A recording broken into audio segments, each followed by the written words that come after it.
এলেন promoter. Promoter গ্রেফতার হলেন, প্রমোটারকে গ্রেফতার করা হলো এবং গার্ডেন রিচে এই যে নির্মীয়মান বহুতল ভেঙে 7 জনের মৃত্যু হলো, এই প্রমোটার কি কোনো পারমিশন নিয়েছিলেন?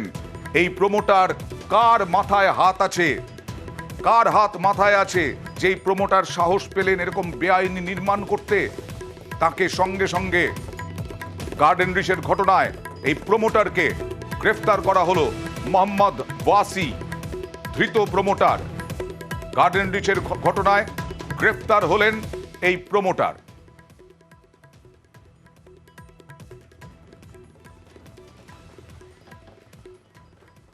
আর এই বিল্ডিং বেআইনি ছিল, এই বিল্ডিং যে বহুতল ভেঙে পড়েছে সেই বহুতল বেআইনি ছিল বললেন খোদ মেয়র ফিরহাদ হাকিম। দেখুন, এই বাড়ির প্ল্যান থাকতে পারে না, যারা করেছে তাদের আইন অনুযায়ী ব্যবস্থা হবে। এটা কোলাপস করেছে, তার তলায় বাড়ি ছিল, আমাদের টালি বাড়ি। আমাদের ভিকটিমগুলো সব টালি বাড়ি, মানে একজনের পাপে আরেকজনের এ হলো। লিগালি এই এত বড় বাড়ি এই পাতলা গলিতে হয় না।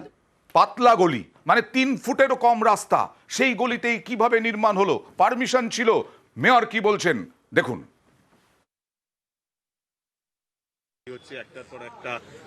একটার পর একটা বাড়ি না, এটা একটা হয়েছে নিশ্চিতভাবে। পৌরসভায় যেটা আমরা অফিসিয়ালি অ্যাকশন নেব এবং আইন অনুযায়ী যা যা ব্যবস্থা করা সেগুলো আমরা করব। না না না না না, কাউন্সিলর কোন বাড়িটা প্ল্যানে হচ্ছে কোন বাড়িটা আনপ্ল্যানে হচ্ছে এটা কাউন্সিলরের দেখার কাজ না, এটা আধিকারিকদের দেখার কাজ। সেটার অভাব ছিল, সেটা নিশ্চিতভাবে অভাব ছিল। না হলে একটা হচ্ছে কি করে, তার নোটিশ হলো না কেন, থানায় ডায়েরি হলো না কেন? নিশ্চিতভাবে আমাদের নজরদারি বাড়াতে হবে এবং এখন কেন করছে এটা আমার কাছে একটা আশ্চর্য। প্রশাসনকে আরো স্ট্রিক্ট হতে হবে।